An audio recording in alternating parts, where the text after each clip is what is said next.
Pritchard here. Hi. I teach a lot of PMP certification exam preparation, and as a result, I get lots of email. And much of the email I've been getting over the past few months has related to the January 11, 2016 change to the Project Management Professionals exam. Some people are freaking out about this, and I want you to know first, take a deep breath. It's not that bad. In fact, it only changes one page out of your studies in the Guide to the Project Management Body of Knowledge. That page in the PMBOK? Page 61. Page 61 is a pretty big table, though, and I don't want to undersell the changes. They are pretty dramatic. Page 61 is good for anywhere from 10 to 20 questions on your exam. Why? Because page 61 answers the "which of the following would you do first?" questions. So I want to walk you through those changes, and I want to kind of talk you down off the ledge. The changes that went into place had to do with the sub-processes on page 61 of the Guide to the PMBOK. Those sub-processes traditionally have been 42. PMI has added a new pile of them, and you actually have to know them for the exam effective January 11, 2016. So, initiating. Initiating saw the bulk of the changes. 3 new sub-processes, but listen to what they are. 1. Identify deliverables. Carl, wouldn't we actually have to do that in developing the project charter? Yes, we would. Good point. So, identify deliverables, although it's a new separately called out sub-process, you should have already known that. Conduct benefit analysis. Now, this is something we do after the project charter is developed. We conduct a benefit analysis. Is this actually going to serve the organization? Finally, inform the stakeholder of the approved project charter. Carl, that would seem like it's kind of obvious. If you've identified the stakeholders, you've developed a project charter, you'd want to let them know, hey, charter's done. Well, yeah, but it wasn't a separately called out sub-process until the change on January 11th. So that takes care of what's new in the initiating processes. Those 3, identify deliverables, conduct benefit analysis, and inform stakeholder of the approved project charter. You want to kind of scribble those in your Guide to the Project Management Body of Knowledge. In the planning domain, the second domain, just developing the stakeholder management plan. That's it. That's the new one. Develop the stakeholder management plan. That falls into planning.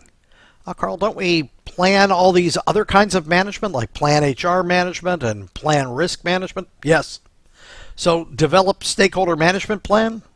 That wasn't in there before? Not called out that way, but it is now. So you can roll that one in under planning, and that was the only one that changed in planning. Executing. Now, the reason they had to put in one of these in executing, they actually put 2 of them in there, but the reason they had to put one of these in here is because there was no communication going on in the executing processes, and that caused some people some serious heartburn. So PMI fixed that, and now we have follow the communications management plan. Well, duh! Aren't we supposed to do that with all of our plans? Wouldn't they have to put follow the plan for every single one of the plans? I wouldn't be surprised if we see something like that coming in PMBOK 6. But for the change that happens January 11, 2016, follow the communications management plan. That's in there. The other one that changed in executing, maintain stakeholder relationships. Much like following the communications management plan, maintaining the stakeholder relationships seems like kind of a gimme. But it wasn't there before. It is now.